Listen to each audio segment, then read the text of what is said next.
Bonsoir très chers téléspectateurs ou fidèles auditeurs, bonjour ou bonsoir, ça dépend de l'heure à laquelle vous nous suivez. Nous sommes bel et bien au cœur de votre émission de débat religieux, l'émission qui est dédiée pour des débats à caractère biblique tout comme à caractère religieux. Vraiment pour la journée d'aujourd'hui, nous avons un thème que nous avons retenu pour vous et ce thème s'intitule l'Antéchrist. Nous allons, au cours de cette émission, parler de l'Antéchrist et nous allons savoir, avec nos invités, si l'Antéchrist est bel et bien un homme, une personne ou un esprit. Deux personnes qui s'opposent à Christ, c'est un Antéchrist. Papa Zorobabel dit que la Bible se contredit. La Bible ne se contredit pas. Il y a des apôtres qui ont posé la question à Christ, pourquoi tu leur parles en parabole? Christ a dit, pour vous, il vous est donné de connaître les mystères du royaume. Vous voyez? Donc nous avons compris que la parole de Dieu, c'est une révélation que Dieu révèle qu'à ses enfants. Donc la parole, c'est une révélation que Dieu révèle qu'à ses enfants. Alors Papa Zorobabel ne fait pas partie du nombre des enfants de Dieu, c'est pour cela la parole de Dieu lui échappe. Ok. Alors il veut comprendre la Bible comme un livre naturel. Or la Bible est spirituelle. Pour bien comprendre ce qui est écrit dans la Bible, tu dois avoir le Saint-Esprit. Okay. Nous allons le comprendre avec l'histoire de l'évêque éthiopien. Il lisait aussi les Écritures, mais il ne comprenait pas. Il a fallu qu'une personne venir pour lui expliquer qu'est-ce qui est écrit dans les Écritures. Alors Papa Zorobabel lit la Bible comme un livre naturel. Et l'autre fois j'avais dit ici, si la Bible était un livre naturel, ce sont les professeurs des universités qui allaient être des grands prédicateurs. Mais si vous prenez la Bible, vous la donnez à un professeur de l'université, il serait incapable de la prêcher. Mais même la même Bible, vous le donnez à un illettré, mais serviteur de Dieu rempli du Saint-Esprit, vous allez voir qu'il va prêcher avec inspiration et avec exactitude. Pour dire que l'Esprit de Dieu ne se contredit pas. Alors, ce que je veux dire à Papa Zorobabel, de demander un peu à son Yahweh, bon, pas à son Yahweh, parce que Yahweh c'est le nom de Dieu, voilà. Mais, à ce comprendre, il y a un monde de malamouté. Afin que a révélé les lobalandegi à solo, à comprendre que Azea Kobunga, à ça la confusion, na kati ya maloba oyo ezali inspiré en Zambé. Donc la parole de Dieu la Bible ne se contredit pas, la Bible se complète. Pour citer, peut-être c'est un problème de contexte. Peut-être c'est un problème de contexte qui fait que dans tel verset biblique, mais le contexte dans lequel on l'emploie peut-être n'est pas le bon. Et raison pour laquelle lui s'amène à dire que c'est une contradiction. La Bible se contredit. Peut-être dans ce sens-là aussi. Non, la Bible ne se contredit pas. Ok. La Bible ne se contredit pas. Il a dit ici que Jésus-Christ était le fils de David. Oui, Jésus-Christ était le fils de David. Il était le fils de David selon la promesse que Dieu avait faite à David. Parce qu'il il est arrivé aussi dans la postérité. Dans la postérité de David. Voilà. Donc selon la promesse que Dieu avait fait avec David, Jésus-Christ est le fils de David. Mais il est le Dieu de David spirituellement. Okay. Donc charnellement, il était le fils de David, mais spirituellement, il était son père, son Dieu. Donc la Bible ne se contredit pas. Et il y a de certains versets que les détracteurs cherchent un peu à utiliser pour montrer que la Bible se contredit, mais la Bible ne se contredit pas.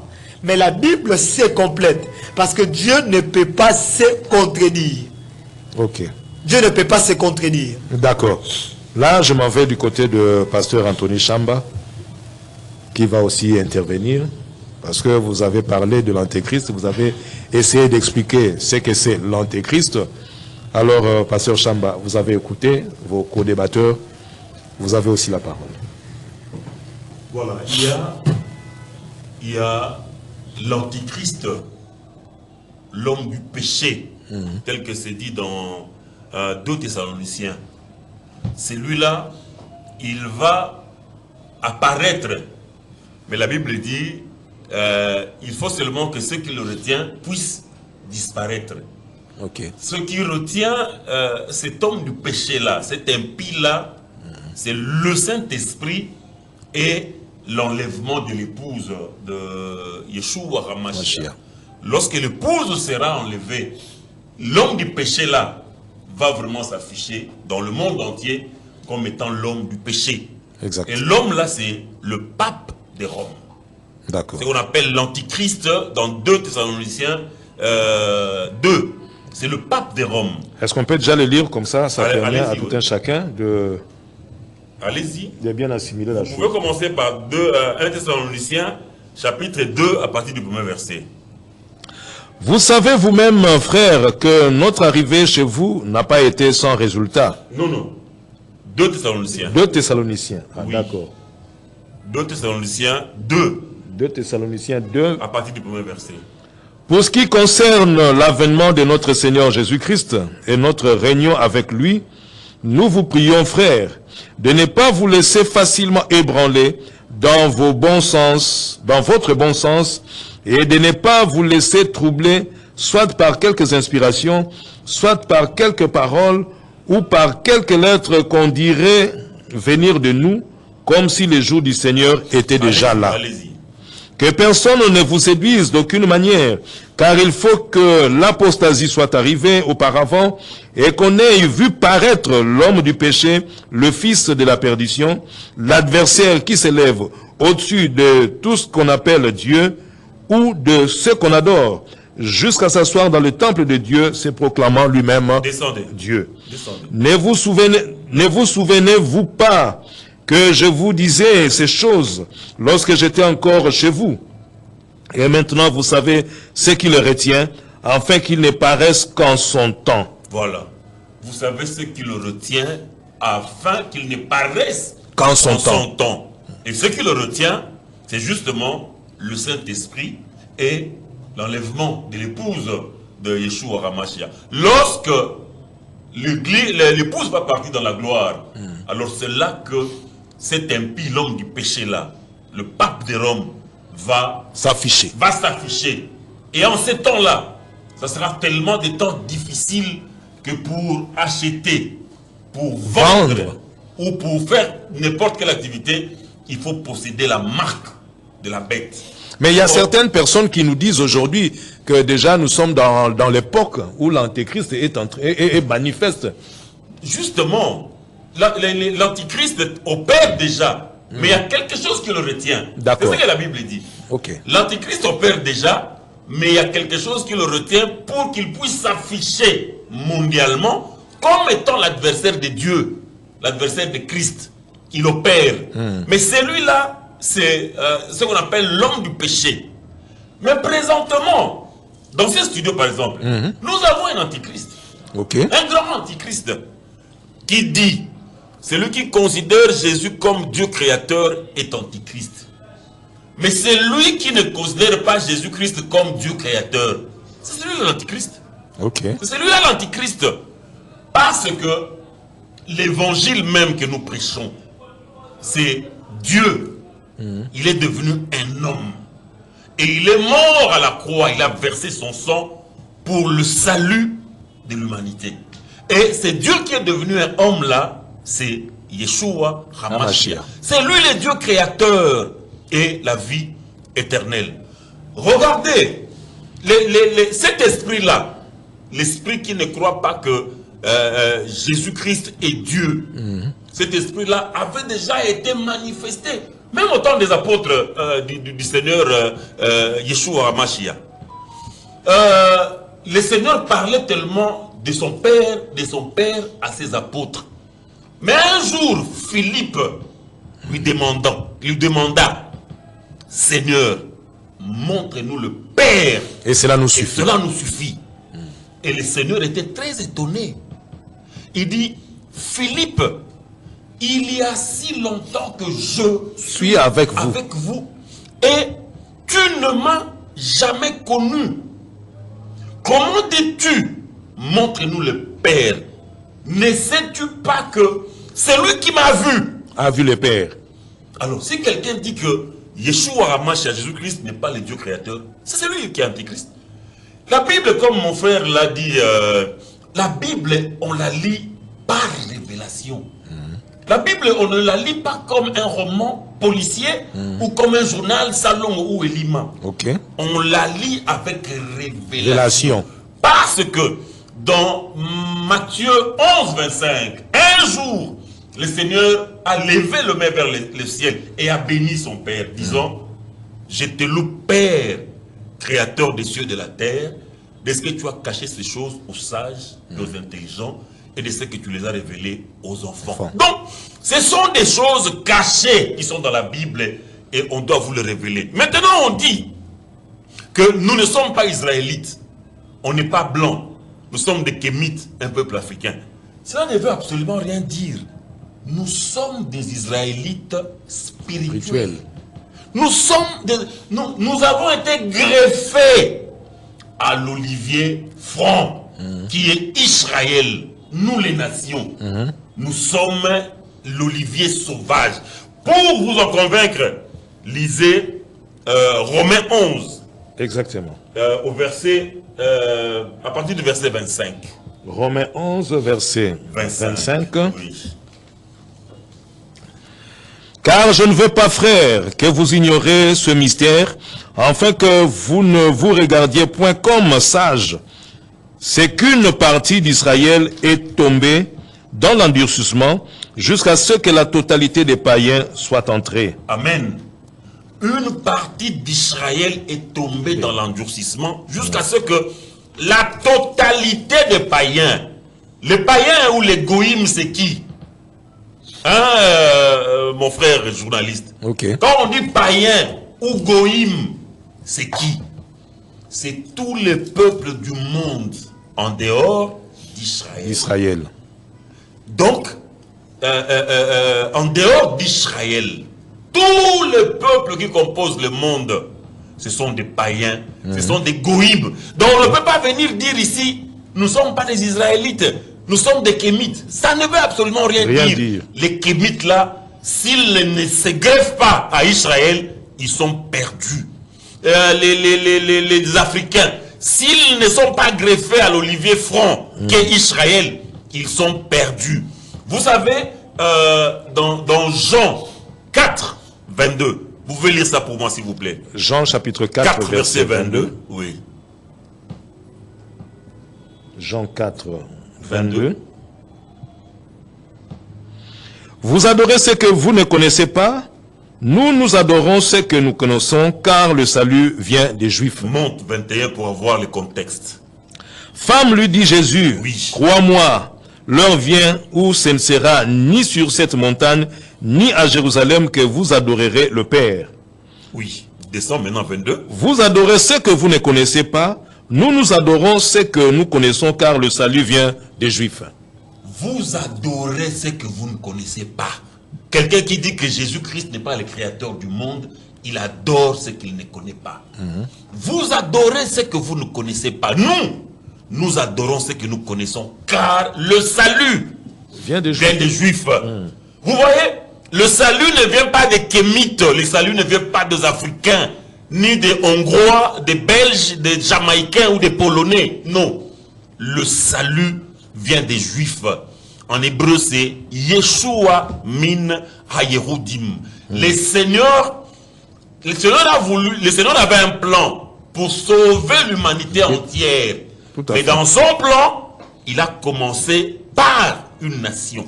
D'Israël. Israël. Okay. Il a donné sa loi à Israël.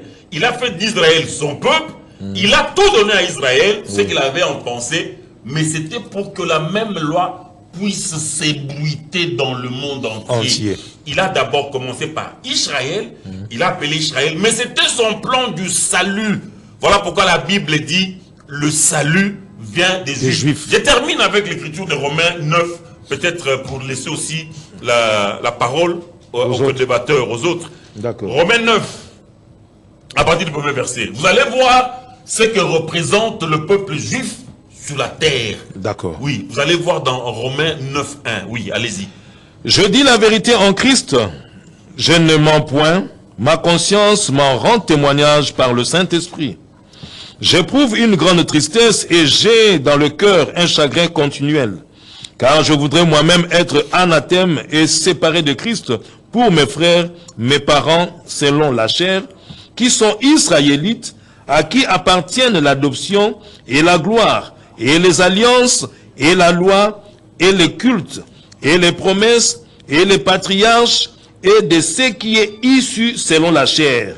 Le Christ qui est au-dessus de toutes choses, Dieu béni éternellement. Amen. Amen. Vous voyez, au peuple juif appartiennent, enfin disons, le peuple juif, tout appartient au peuple juif. Oui. Là, on cite même la loi, les alliances, le culte, les patriarches, les promesses. Les promesses. Ça appartient au peuple juif. Ok. Ça n'appartient pas aux Africains. Que quelqu'un ne vienne pas vous mentir, vous avez la lettre M sur la main, vous êtes sauvé. C'est un mensonge satanique grossier. C'est même de l'imbécilité. De dire à quelqu'un, si vous avez la lettre M sous la main, vous êtes sauvé. C'est de l'imbécilité. C'est insensé. Vous voyez le peuple juif. Vous voyez l'importance du peuple juif. Tout à fait. Au peuple juif appartiennent la loi, les promesses, les patriarches, tout ce que vous voulez, les cultes. Et de qui est issu l'adoption même, la gloire. Et de qui est issu Yeshua HaMashiach, selon la chair, mais qui est Dieu béni éternellement. Donc Yeshua HaMashiach, c'est lui le Dieu créateur. Si quelqu'un ne croit pas comme ça, il est antichrist, il est perdu, il est maudit. C'est tout ce qu'on peut dire. D'accord. Papa Zorobabel, je pense que vous avez suivi avec attention vos co-débatteurs. Il y a le prophète Girès qui a intervenu, qui a réagi. Il y a aussi le pasteur Anthony Chamba qui a réagi. Je pense que vous avez aussi un mot à dire là-dessus. Bon, c'est deux chrétiens contre un yahwiste. Je crois que vous allez faire l'équilibre. Il n'y a pas de souci. Laisser un peu de temps pour rencontrer les deux.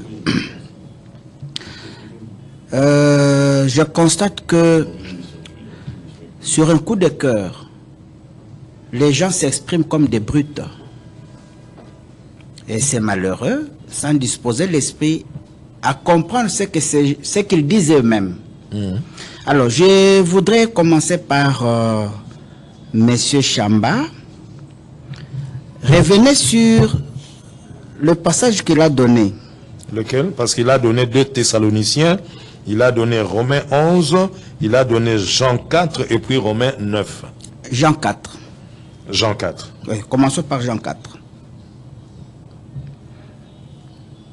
Jean 4. Dans l'histoire de Jean 4, verset 22, vous 21, pouvez, 22. lorsque vous allez trouver, vous allez... Commencez même à 20 déjà. 20. Nos pères ont adoré sur cette montagne et vous dites, vous, que le Dieu, vous dites que le lieu où il faut adorer est à Jérusalem. Femme, lui dit Jésus, crois-moi, l'heure vient où ce ne sera ni sur cette montagne, ni à Jérusalem que vous adorerez le Père. Vous adorez ce que vous ne connaissez pas, nous adorons ce que nous connaissons, car le salut vient des Juifs. Il s'agit de la conversation entre la femme samaritaine et un descendant de la tribu de Juda. Les deux royaumes se sont retrouvés autour d'un puits. Okay. La femme est un descendant de David qui est de la tribu de Juda, du royaume de Juda. Oui. Les brutes ne comprennent pas que le concept juif, c'est un concept d'abord qui reprend celui qui est peuple de Juda et aujourd'hui il est extensifié même à la tribu d'Israël. C'est ce qui est malheureux quand les gens ne comprennent pas même les Écritures. Et la femme samaritaine et Jésus étaient tous des Israéliens en termes d'État d'Israël. Seulement, Jésus était ressortissant de Juda, du royaume de Juda, et la femme était ressortissante du royaume d'Israël. Ok. Et Samarie veut dire l'ancienne capitale du royaume d'Israël. Il faut d'abord comprendre ces notions de base. Ok. Et lorsque Jésus dit dans sa bouche, nous, nous connaissons le vrai Dieu. Il ne dit pas lui, il est Dieu. Donc il faut être bête pour ne pas comprendre même la tournure de la langue française. Jésus ne dit pas, vous devez m'adorer moi. Jésus dit, c'est chez nous. Répétez un peu le verset 22. Verset 22. Vous adorez ce que vous ne connaissez pas. Le peuple d'Israël adore ce qu'ils ne connaissent pas. Le peuple d'Israël en question, ce n'est pas le peuple d'Israël de l'État d'Israël d'aujourd'hui. C'est le peuple d'Israël du royaume d'Israël de Juda, plutôt de Jacob. Les 10 enfants, les blancs, les arabes, comme on peut les appeler. Okay. Ils n'adoraient pas Yahweh. Par contre, depuis la nuit des temps, c'est dans la tribu de Juda qu'on a adoré Yahweh.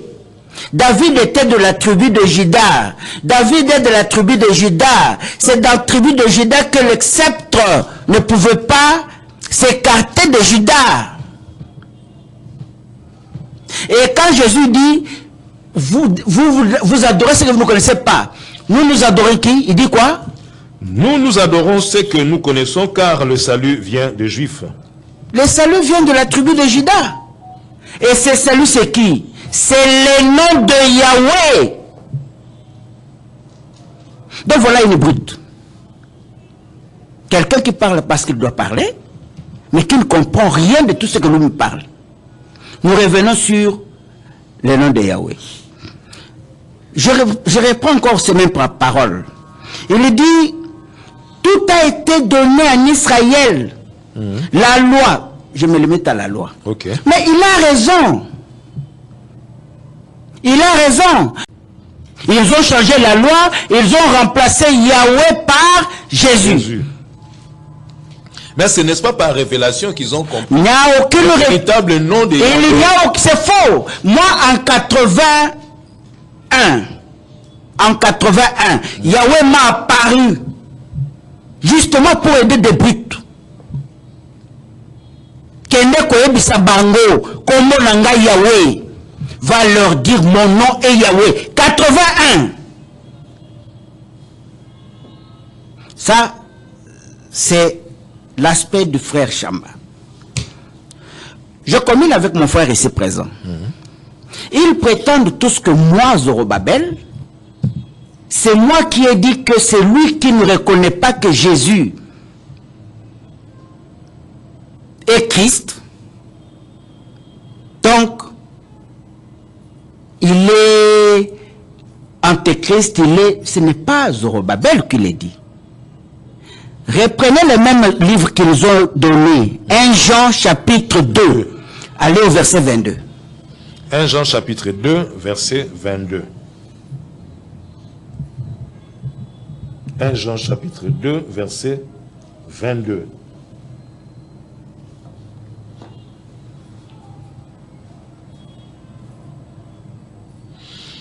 Qui est menteur, sinon celui qui nie que Jésus est le Christ? Voilà, celui qui est menteur de l'antéchrist, c'est menteur d'abord, mais il est menteur pourquoi? Parce que lui nie que Jésus n'est pas Christ.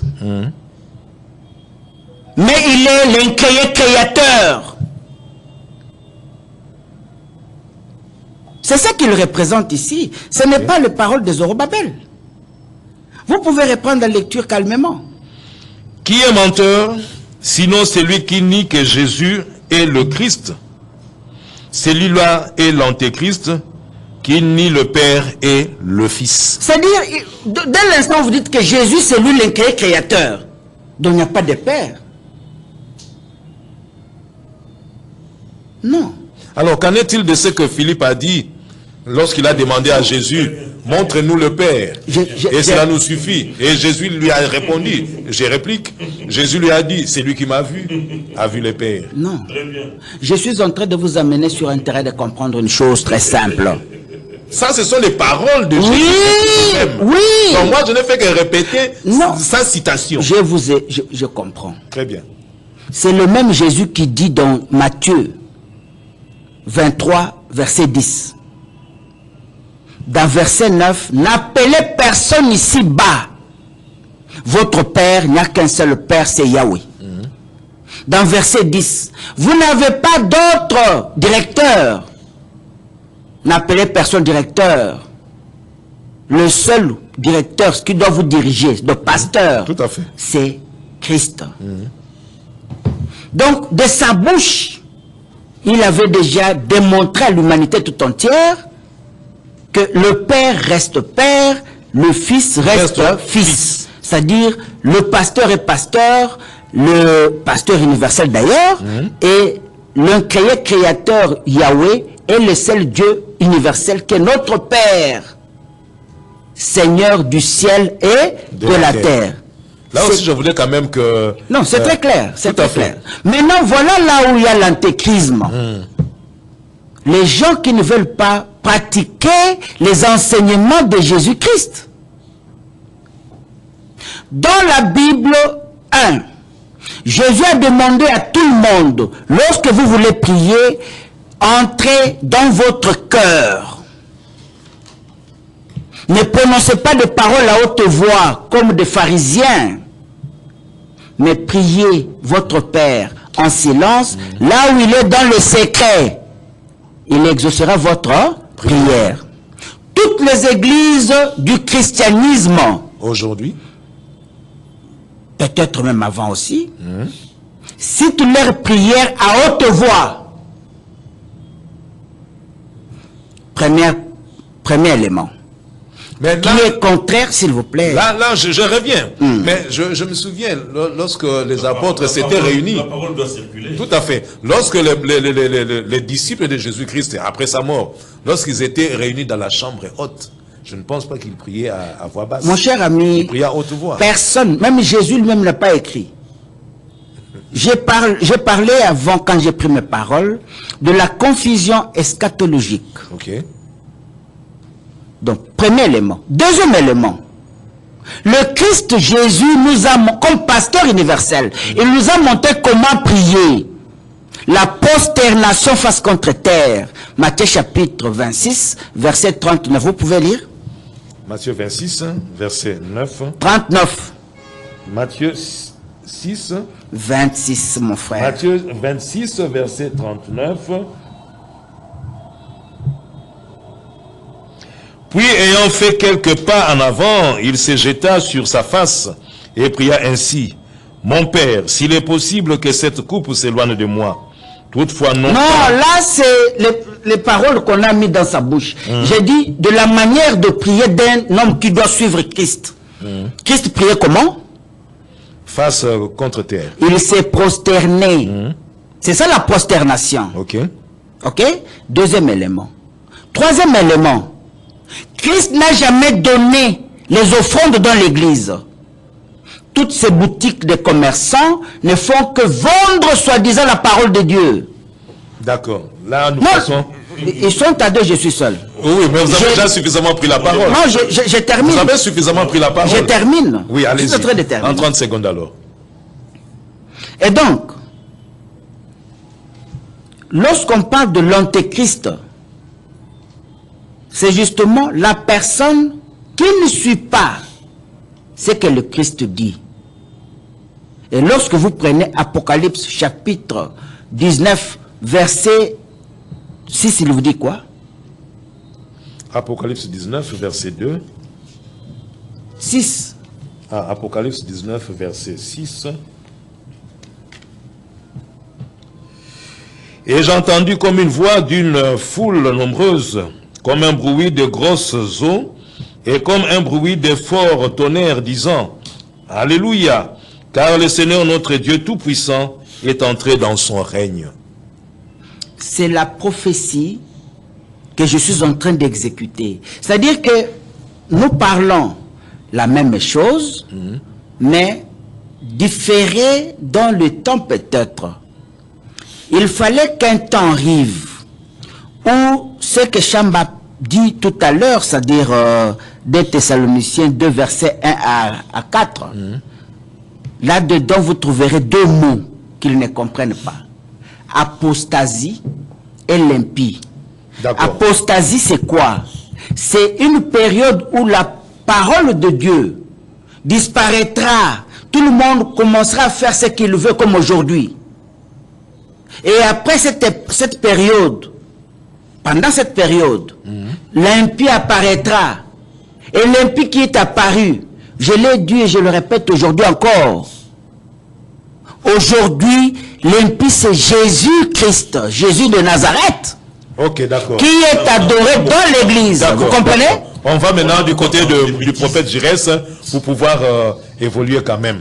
Parce que moi je pensais que lorsqu'on fait allusion à l'antéchrist, il s'agit bel et bien d'autres personnes que celles de Jésus-Christ. Mais, je suis étonné d'apprendre par votre bouche. J'apprends maintenant de votre bouche que Jésus-Christ, c'est lui l'antéchrist. Alors je donne quand même la parole au prophète Giresse pour pouvoir réagir. Merci Papa Émile. Comme j'avais dit aussi au début, que la Bible nous a expliqué des types d'antéchrist. Le premier type, ce sont les personnes qui s'opposent à Christ. Ok. Comme Papa Zorobabel, c'est un antéchrist. Parce qu'il s'oppose farouchement aux enseignements de Christ. Et puis, le deuxième terme ou manière de dire l'antéchrist, c'est l'homme du péché. Ok. Donc, l'homme du péché, c'est aussi l'antéchrist là. C'est pour l'avenir. Voilà, selon 2 Thessaloniciens 2, 3 à 4. D'accord. Alors, dans le livre de 1 Jean 2, verset 22, la parole nous dit ceci: qui est le menteur? C'est lui qui dit Jésus-Christ n'est pas Christ. Donc, celui qui dit que Jésus-Christ n'est pas Christ, c'est un menteur. Comme Papa Zorobabel, il est un menteur parce qu'ici, il nous a menti que c'est toute personne qui ont la marque M. D'ailleurs, mais ils ont la promesse, mais or, nous croyons qu'à la promesse de Dieu. Nous ne croyons pas à ces choses-là. Voilà. Alors, voilà l'ennemi du Christ. L'ennemi du Christ, il rejette le Père et le Fils. L'ennemi du Christ, c'est lui qui rejette le Père et le Fils. Donc, Papa Zorobabel est l'ennemi du Christ. Et il est même l'ennemi de Yahweh qu'il prétend prêcher. Vous allez nous aider un peu dans le livre de Jean 5, verset 18. Jean 5, verset 18. 18. Ouais. Jean 5, verset 18. 18. À cause de cela, les Juifs cherchaient encore plus à le faire mourir. Non seulement parce qu'il violait le sabbat, mais parce qu'il appelait Dieu son propre Père, se faisant lui-même égal à Dieu. Voilà. Donc ici, la parole nous dit que les Juifs ont voulu tuer Jésus. Pourquoi? Parce que Jésus se faisait égal à Dieu. Et quand est-ce que Jésus se faisait égal à Dieu? C'est lorsqu'il disait que je suis le Fils de Dieu. Dans l'entendement des Juifs, ils comprenaient que Jésus-Christ est Dieu. Vous voyez? Oui. Donc, Jésus-Christ se faisait égal à Dieu. Parce que lui-même, il savait qu'il était le Dieu. Il a dit, je suis le chemin, la vie et la vérité. Alors, qui peut être le chemin si ce n'est pas Dieu? Et la parole nous dit encore ceci. Qui peut aussi être la vérité si ce n'est pas Dieu? La parole nous dit encore ceci: au ciel, sur la terre et sous la terre, tous genoux doivent se fléchir devant le Seigneur Jésus-Christ. Donc, si le Père existe dans le ciel, il doit se genouiller devant Christ. Ce n'est pas moi, c'est la parole de Dieu. Maintenant, ce que les gens ne comprennent pas, c'est quoi? Les trois personnes à une seule personne. Lorsqu'on parle du Père, Fils et le Saint-Esprit. Papa Zorobabel, devant mon Père, moi je suis un fils. Devant ma femme, je suis un mari. Devant mes enfants, je suis papa. Ça fait de moi trois personnages, mais pas trois personnes. Une seule personne, mais qui joue trois rôles. Donc Jésus-Christ est la seule personne qui est le Dieu, le Fils et le Saint-Esprit. Ok. Donc, bango nyonso na kati ya mutu moko oyo azo manifester ba personnage ebele mais ezali mutu moko. Et là encore soki ozwi lelo oyo comme exemple. Bon, non, par exemple, vous allez un peu trop vulgaire. Vous voyez? Alors, nous avons compris que toute personne qui s'oppose aux enseignements de Christ Qui renie même Christ. Qui renie même Christ. C'est un antéchrist. Donc l'antéchrist du premier degré, c'est toute personne qui renie les enseignements de Christ. Moi, je pensais que l'antéchrist, c'est seulement du point de vue spirituel.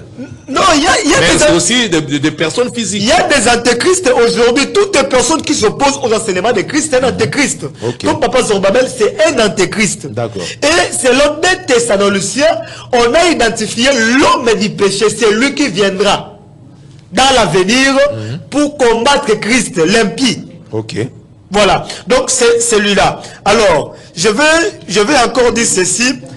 Bien sûr que moi et Papa Cham, aujourd'hui, nous sommes dans la même cas. Sur la même diapo. Mais j'aimerais un peu éclaircir quelque chose que moi je ne partage pas avec beaucoup de personnes, que nous sommes l'Israël spirituel. Okay. Non, nous ne sommes pas l'Israël spirituel.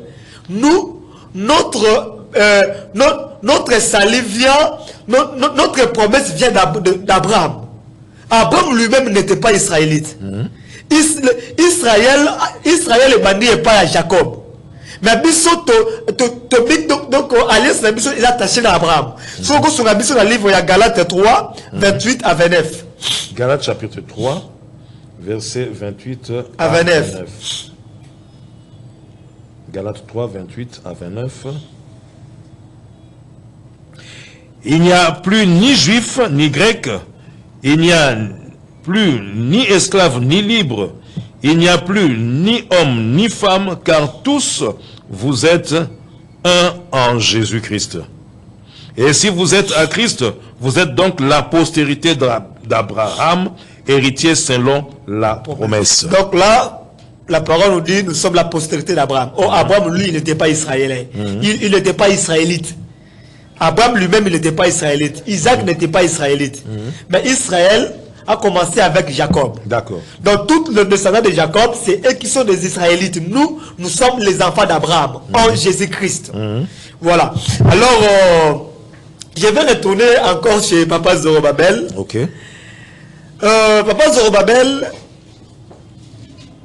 comme on vous avait dit ici que la parole de Dieu, c'est une révélation. Dans le livre de Jean, la parole, Christ dit ceci: je ne vous appelle plus serviteur, mais je vous appelle ami, car je vous ai fait connaître tout ce que j'ai appris de mon Père. Ok. Alors, lorsque Christ parlait du Père, où était le Père? Le Père était en lui. Lorsque Christ priait, il priait le Père qui était en lui. C'était la partie physique qui priait la partie spirituelle. Okay. Alors ici, nous avons compris que les apôtres, Jésus-Christ ne leur cachait rien parce qu'ils étaient devenus comme ses amis. Donc Jésus n'a pas de secret à ses amis. Il parle de tout avec ses amis. Vous voyez? Et c'est pour cela que nous allons voir encore que la parole nous dit Dieu parlait avec Moïse comme l'ami parle à son ami. Nous sommes des enfants de Dieu et nous sommes aussi ses amis. C'est pour cela qu'il nous a révélé sa parole. C'est pour cela que nous comprenons la parole d'une manière tellement claire par rapport à Paul Zorobabel. Donc pour lui, la parole de Dieu c'est comme un roman. C'est comme une lettre. C'est comme une lettre de Papa Chambalobaki. Atanga yango lokola roman ya Zamenga. Atanga yango lokola roman ya Zamenga. Yango moni ezokonisa na kati ya mriema. Voilà. Donc à la kati ya catégorie ya batu oyo Christ alobaki pour na bango pesa beli bango te ba yeba mystère ya royaume. Mais pour na biso pesa beli biso. OK. Alors voilà. Je m'en vais du côté du pasteur Chamba qui va aussi réagir. Et puis après quoi, nous allons terminer notre émission. Mon frère, vous appelez... Et Papa Émile. Papa Émile. Oui. Je vous dis, faites attention. Ce que vous faites là, le travail que vous faites là, c'est un travail très noble. Alors choisissez des gens à inviter sur votre plateau. OK. N'invitez pas n'importe qui. Quelqu'un qui dit que Jésus-Christ est antichrist. Ne prenez pas ce risque-là. Parce qu'au jour du jugement, le Seigneur peut même vous juger, vous. Oui, en tenant compte de ces... Qui laissez passer des imbécilités comme ça. On parle des antichrists, ou bien on parle d'un antichrist, et vous dites que Jésus-Christ est antichrist. Ça, ce n'est pas de l'intelligence. Okay. Ça ne peut pas être de l'intelligence. Ça ne peut être que quelqu'un dont la tête est vide, quelqu'un qui est sans intelligence, qui peut parler comme ça.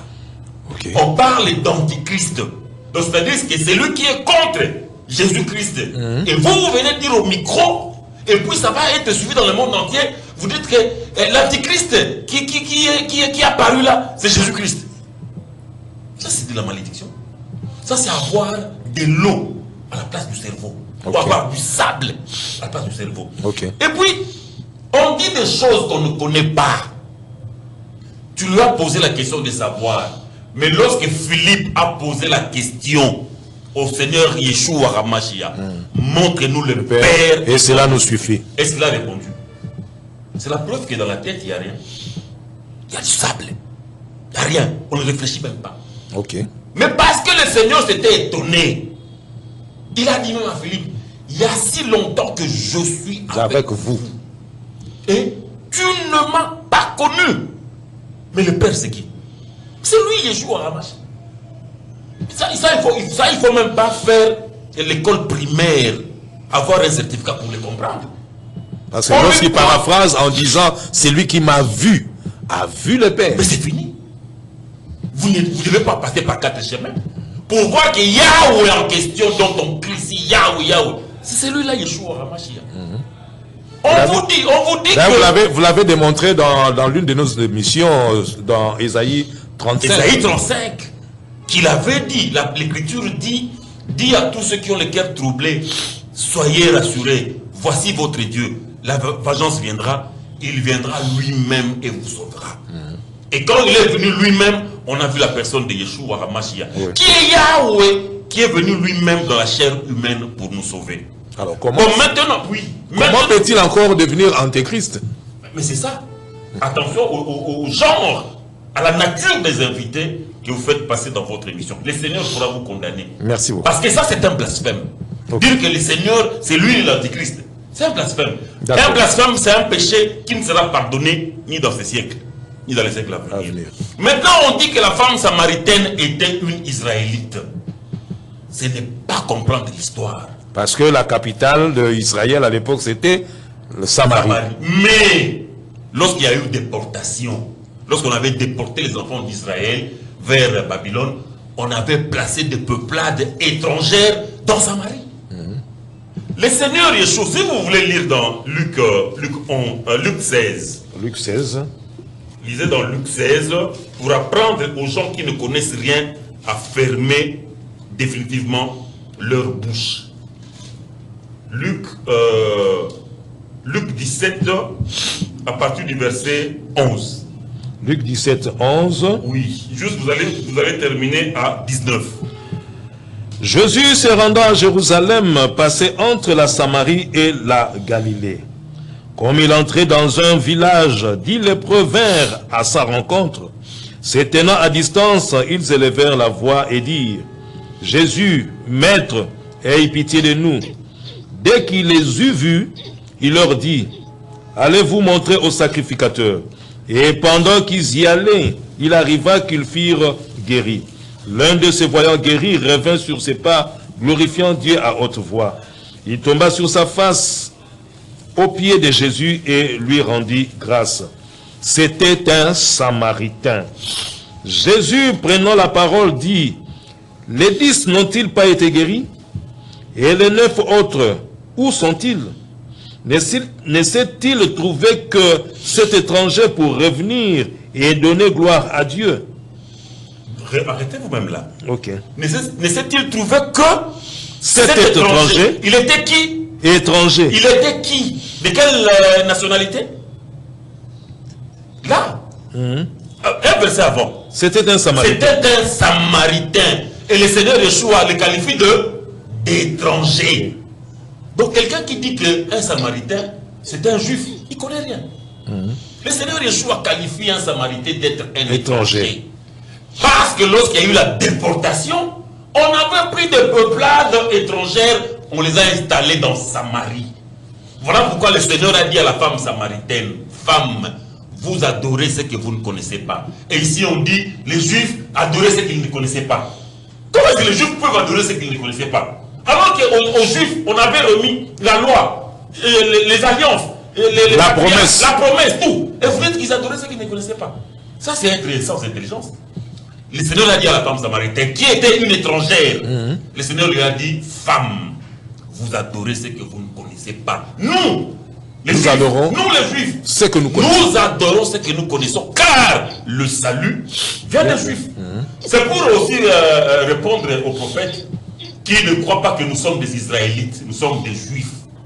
Nous avons été greffés, comme l'Écriture le dit dans Romains 11. Romains 11. Vous pouvez lire à son intention. Okay. Romains 11 à partir du verset 13. Romains 11, verset 13.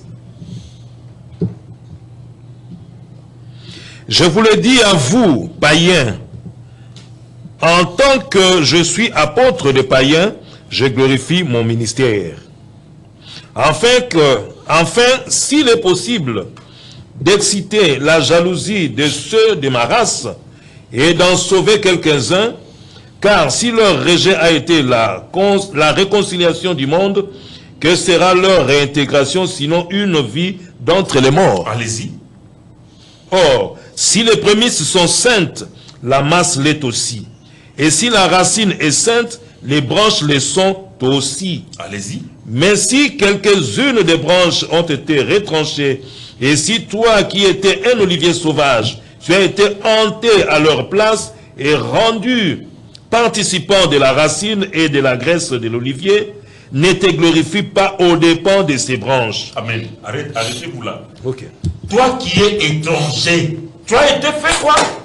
Tu as Greffé. été hanté ou greffé. Greffé à la place de qui? À la place des Juifs. Des Juifs. À la place des Israélites. Cela ne fait pas de Dieu le Dieu Patientez. spirituel, pasteur. Vous aurez votre parole. Mais attendez, mais quand... Vous aurez votre parole. Mais quand nous... Non, je peux lui répondre directement. Mais quand nous sommes hantés à leur place, et ce sont des Juifs naturels, nous sommes des goïms. S'il vous plaît, c'est lui qui a la parole. Eux, ce sont des Israélites. Quelques branches ont été coupées. Oui. Et on a pris les païens, les goïms que nous sommes. Nous avons été hantés, greffés à leur place. Et puis on dit que nous participons à la même racine. Nous participons, nous buvons, nous recevons la même sève. C'est-à-dire quoi? Nous ne sommes pas des juifs naturels. Nous ne sommes pas des juifs naturels. Chez les juifs, il n'y a que 12 tribus. Les 12 tribus d'Israël qui composent le peuple de Dieu. Mais nous, par exemple, chez nous en RDC, il y a 450 tribus. Nous ne pouvons pas nous comparer à eux charnellement.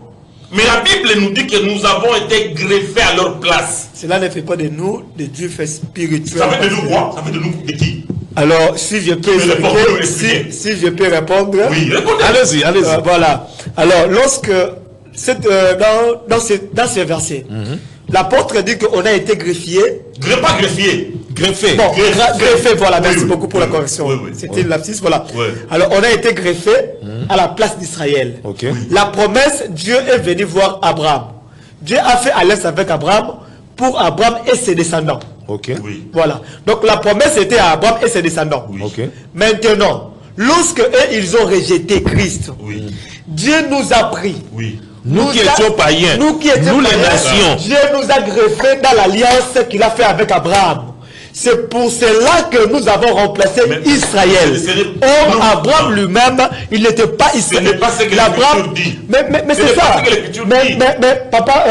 Est-ce qu'on peut revenir sur l'Écriture? Ce n'est pas ce que l'Écriture dit, ce que vous avez dit. Nous avons été greffés à l'alliance d'Abraham. Mais l'alliance c'était... Je peux aussi répondre d'abord. Patientez. La parole. C'est un débat entre eux. Non, c'est pas des paroles aussi. On ne fait pas, ce n'est des paroles, ce n'est pas un débat. Parce que vous Les avez problèmes, oui, Non. nous sommes dans les mêmes cas. Nous sommes en train de chuter aussi, mais allez-y Voilà. quand même pour donner Le la parole problème, aussi c'est à quoi? Maître Zora. Le problème, c'est quoi?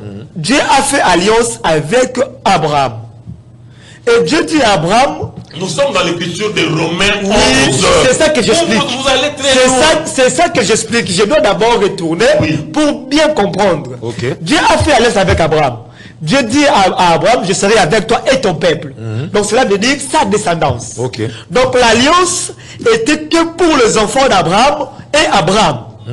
Maintenant, lorsque les enfants d'Israël ont désobéi à Dieu, Dieu nous a pris et il nous a remplacé à cette promesse qu'il avait fait avec Abraham. Il nous a pas remplacé. Il nous a greffé à la place du peuple d'Israël.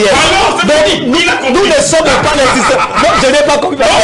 Je n'ai pas compris. Il a dit, il nous a greffé à la place du peuple d'Israël. Il ne faut pas échapper. Il ne faut pas échapper. Je n'ai pas compris. Nous sommes greffés à l'alliance d'Abraham. Et Abraham lui-même, il n'est pas israélite. Excusez. Allez-y, pasteur, terminez parce que nous sommes déjà à la fin de notre émission. Et puis quand vous dites que Abraham n'est pas israélite, vous voulez dire quoi? Ben oui. Israël oui. veut tout simplement dire c'est lui qui lutte avec le Seigneur. Oui. Mais maintenant, est-ce qu'Abraham était juif? Non. Il n'était pas juif. Oui. Il n'était pas juif. D'accord. Maintenant, quand l'Écriture dit dans Jean 4, 22, le salut vient des Juifs. Donc Abraham n'est pas sauvé. Parce que Jésus-Christ était des Juifs. Le salut est venu. Abraham n'a pas apporté le salut, mais c'est Christ qui nous a apporté le salut. C'est mon temps de parole. C'est mon temps C'est de parole. Christ qui nous a apporté le salut. Christ est juif. Excusez, vous allez réagir. Mais Christ est fils d'Abraham. Bon, Christ n'est pas fils d'Abraham. Nous sommes en train de récréer. Voilà. Christ est fils d'Abraham. Le salut vient des Juifs. Christ est juif. Abraham n'a pas apporté le salut. Pasteur. Mais comment Abraham n'est pas juif? Christ est fils d'Abraham, Christ est juif. Comment vous justifiez ça? Vous aurez du mal à répondre. Je vais vous répondre. Maintenant on dit, concernant les offrandes, on dit Christ n'a payé, lui-même n'a jamais payé d'offrande. Toutes les églises là qui récoltent les offrandes, ce sont des boutiques. Oui. Mais n'est-ce pas que Christ dans la synagogue avait félicité une veuve qui avait mis 2 pièces comme offrande? Tout à fait. Mais si Christ était contre les offrandes, pourquoi il féliciterait cette veuve-là qui avait placé 2 pièces? Et puis Christ l'a même loué en disant, de toutes les personnes qui a donné, elle a donné plus.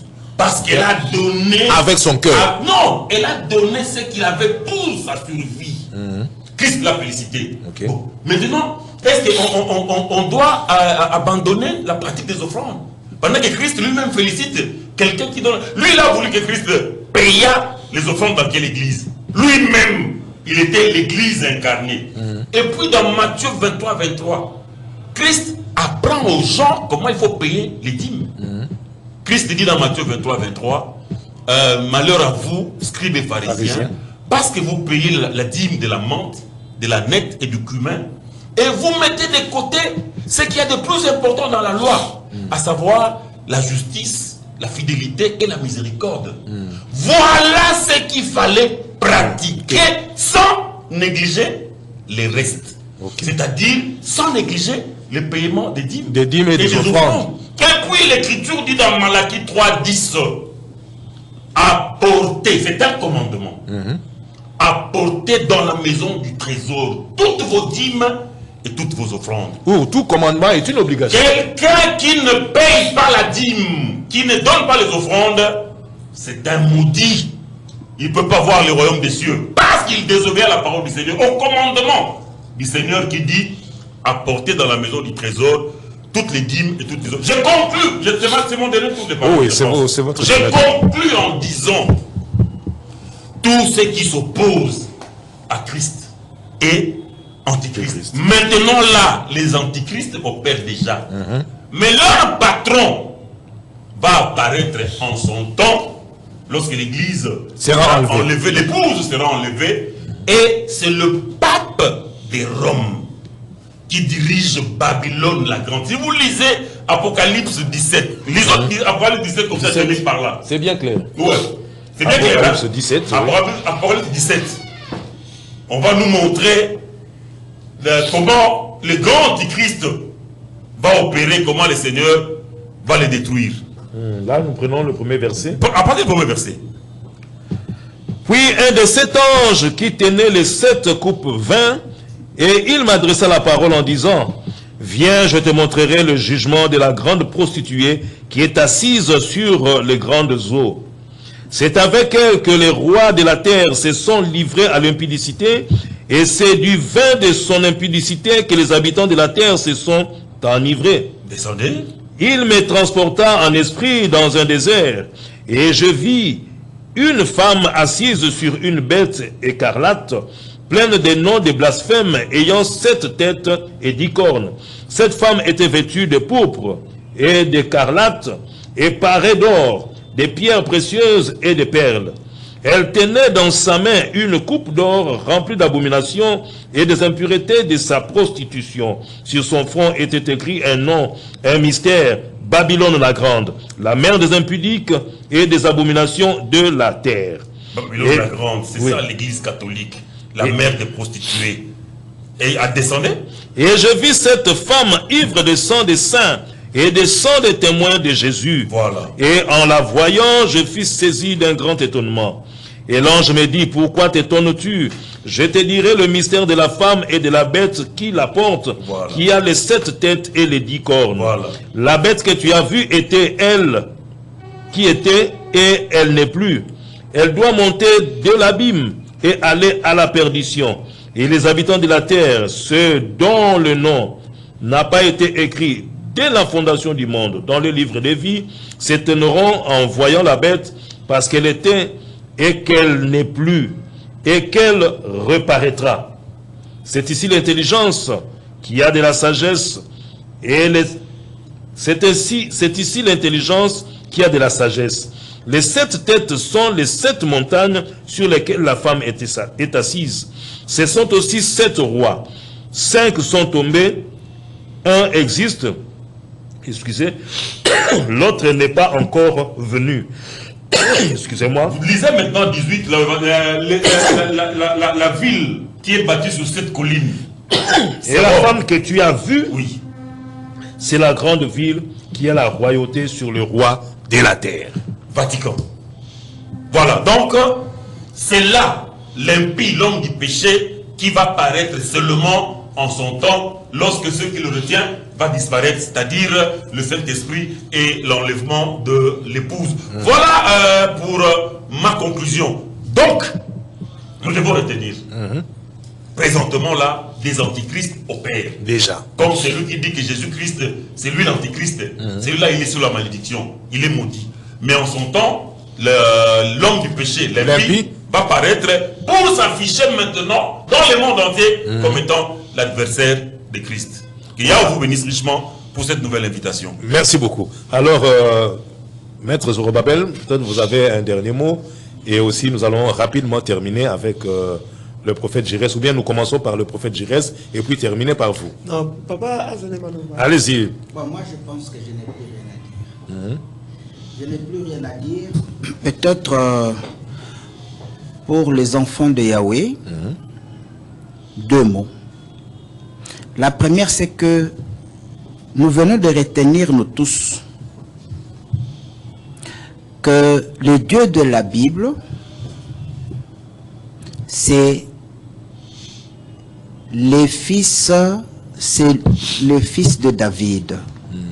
C'est-à-dire, David est celui qui a engendré l'incréé créateur. Ok. Et lui-même aussi, Dieu. C'est gravissime. Deuxième point, je voudrais veiller seulement ceux qui ne sont pas francs-maçons. Parce qu'en fait, le nom Jésus, c'est le nom du grand maître de la franc-maçonnerie. Okay. C'est le Dieu qui est en train de faire tout ce que vous voyez ici. Si ces jeunes gens ne savent pas que même l'origine de ces pasteurs qui parlent, c'est de la franc-maçonnerie, il se brute lui-même, ne sait même pas à quoi il s'engage. Ok. Alors je vais dire ceci. Pourquoi est-ce que Philippe pose la question? C'est la cupidité. Là, vous n'avez que 2 minutes pour terminer. C'est ce que j'ai dit. C'est-à-dire, s'il a pris 40 minutes et que vous me demandez de 2 minutes seulement, c'est-à-dire réagissez quand même. Prochainement, je ne reviendrai plus. Non, non, allez-y. C'est clair. Nous sommes déjà presque à la fin de l'émission. C'est ce que j'ai dit. Vous n'aurez pas dû donner aux chrétiens 40 minutes. Allez-y, allez-y. Mais je vais seulement... Réagissez. Je vais réagir. Prenez Ézéchiel 28. Ézéchiel 28. Verset 5, et puis vous allez dans verset... Ézéchiel 28, verset 5. Par ta grande sagesse et par ton commerce, tu as accru tes richesses. Et par tes richesses, ton cœur s'est élevé. C'est ça? Allez-y. C'est pourquoi ainsi parle le Seigneur l'Éternel, parce que tu prends ta volonté pour la volonté de Dieu. Voici, je ferai venir contre toi des étrangers, les plus violents d'entre les peuples. Ils tireront l'épée contre ton éclatante sagesse et ils suivront ta beauté. Verset 9, 8. Vous êtes à 8. Là, je suis dans 6.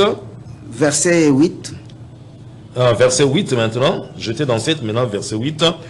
Ils te précipiteront dans la fosse et tu mourras comme ceux qui tombent percés de coups au milieu des mers. Verset 9. Verset 9. En face de ton meurtrier diras-tu, je suis Dieu. Tu seras homme et non Dieu sous la main de celui qui te tuera. Deutéronome chapitre 18, verset 20 dit ceci. Lorsque cet enfant naîtra, si ces prophètes s'appellent, osent s'autoproclamer Dieu, ou parlent le nom d'autres dieux, tuez-les. Il doit mourir. Et quand cet enfant est arrivé, la prophétie d'Ézéchiel a daté de plus de 700 ans avant sa naissance. Et la personne dont on parle, quand vous prenez, c'est lui qui est mort, percé de coups, devant tout le monde. Mère veut dire les nations, les hommes, les tribus, les langues. C'est ça ce que ça veut dire, mère. C'est celui que vous appelez Jésus aujourd'hui. Pourquoi? Parce qu'il s'était autoproclamé Dieu. Et quand vous lisez cette prophétie bien, vous trouverez que à l'époque où il est décédé, on ne l'avait jamais adoré comme Dieu jusqu'en 1981. C'est à partir de 1982 qu'un mouvement dit des églises de réveil venu de l'Occident a commencé à faire adorer le nom de Jésus comme le Dieu créateur.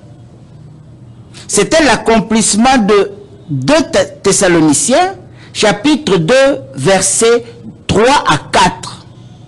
Ok. Donc moi je n'invente rien. Moi j'ai pitié de ce que je peux appeler tituboy. Peut-être que mon langage est très fort.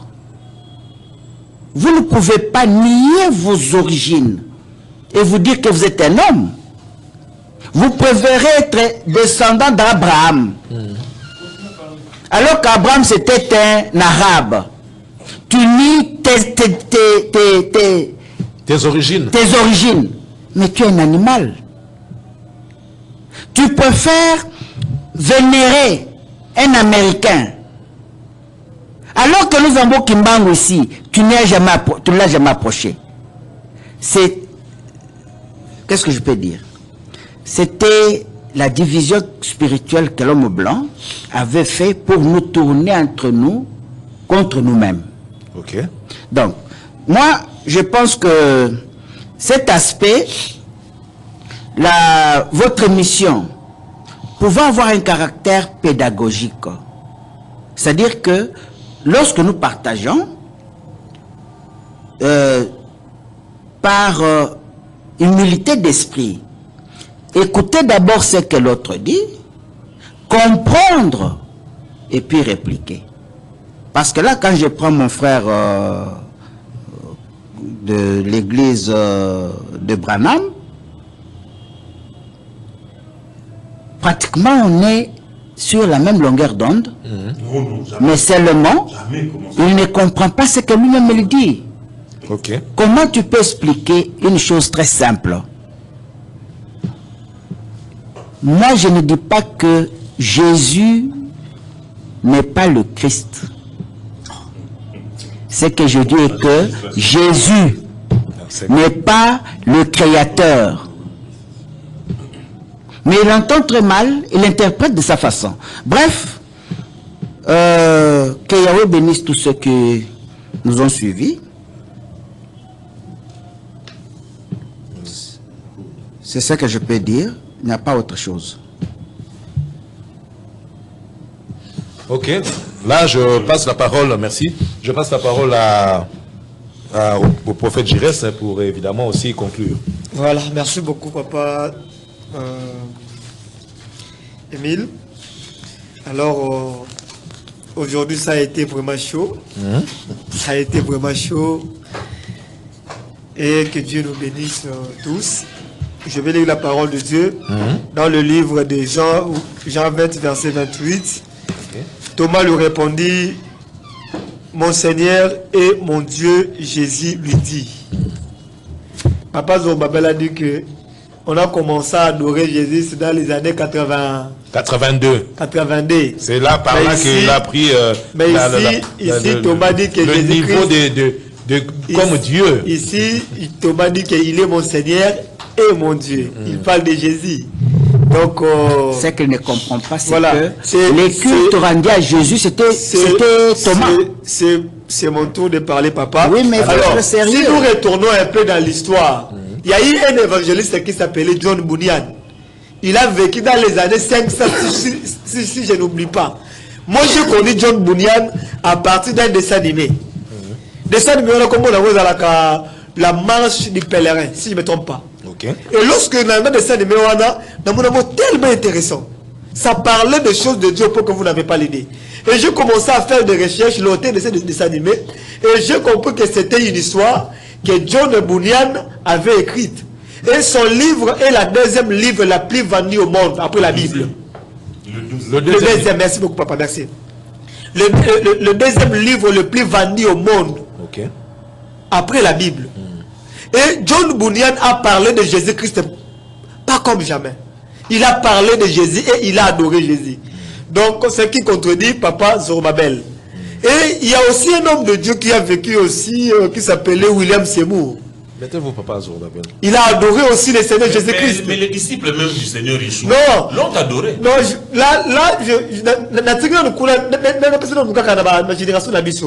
y a eu un homme de Dieu aussi qui s'appelait aussi Branham, qui adorait aussi Jésus. Vous voyez? Donc, papa Zorobabel ne maîtrise pas l'histoire. Et je prierai que le Seigneur Jésus-Christ a Sungaye, afin de bien comprendre la parole de Dieu. Alors, pour citer, d'accord. Alors, effectivement, papa. Nous allons y revenir prochainement. Merci parce beaucoup. Que nous sommes soumis au temps. Bientôt, là, ça sera l'heure du journal. Que Dieu vous bénisse en tout cas, vous qui avez vraiment suivi avec attention cette émission. Je pense que nous allons nous revoir très prochainement. Bye bye, que Dieu vous bénisse.